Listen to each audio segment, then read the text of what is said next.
Good evening. It is quite a nice summer evening in Aberdeenshire, and today I would like to share a few thoughts on how do we keep our brain healthy, our mind fit. We all know the benefits of keeping a healthy body, and we all have heard of, mental health and how important it is. I think, though, that a lot of people do neglect the training of their brain in favor of their bodies. If you think about it, fitness studios are usually quite full. Can we say the same about a library? Obviously, nowadays everyone can download books on a Kindle or listen to audiobooks, and so really people don't need to go to the library that much anymore. Still, how good is it to sit down with a book, a cup of tea, and relax and read and let someone else's thoughts penetrate your mind and give you something to reflect on? Active. What else?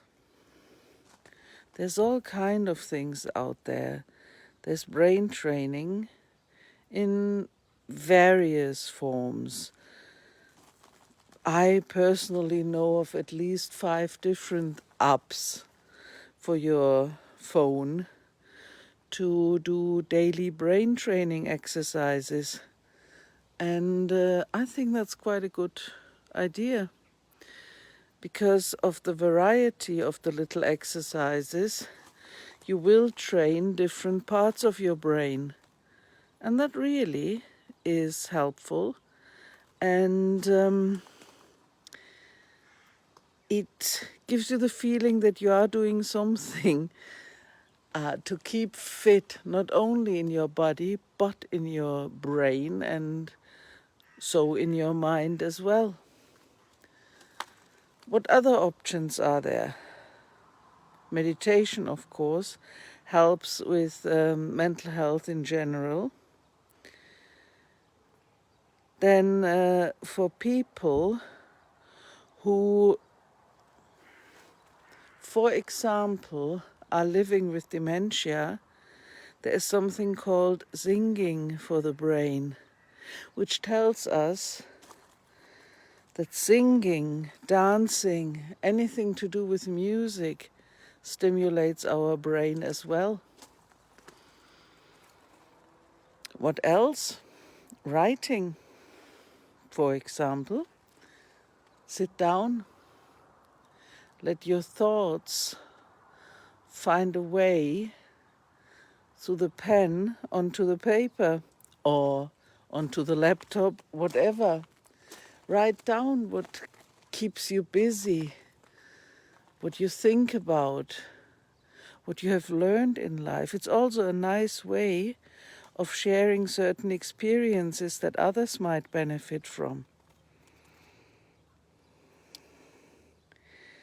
Then what else can we do to keep our mind and our brain going? Well, for example, use communication.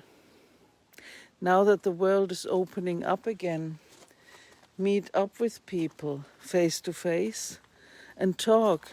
Do not just exchange views and experiences on the phone.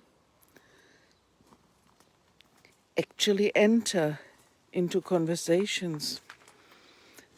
Learn to listen again, to hear another viewpoint, without interrupting someone. Learn the art of a really good discussion that is not an argument, because that's the best way to learn from each other. And really, life for all of us should be a lifelong learning process. Another great thing to do for your brain is learning a language or learning an instrument, starting a new hobby.